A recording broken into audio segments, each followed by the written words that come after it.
为着把海底的垃圾拼出来，屏东县的环保局鼓励渔民回收海洋的废弃物，赶垃圾来换，就当摕到白米甲红豆。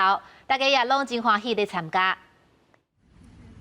渔民对海上赶转来一袋回收垃圾，马上就换到一包红豆甲白米，哪有这么好的代志？原来这是屏东县环保局举办的活动。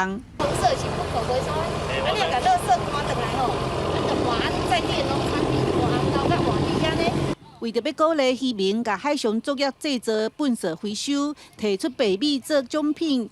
盐埔渔港渔民笑讲，保护海洋，阁有奖品，真正是一举二顾。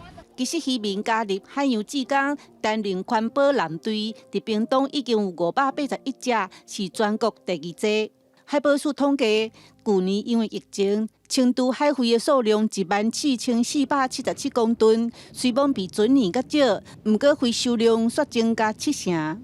我们现在的环保舰队呢，全台湾大概有4600多艘的渔船加入我们的环保舰队。那我们的渔民朋友出海作业的时候呢，会把这一些瓶瓶罐罐等等呢，就是把它带回来。海保署表示，主要是废弃渔网甲渔具回收增加，带动海废资源回收的成长。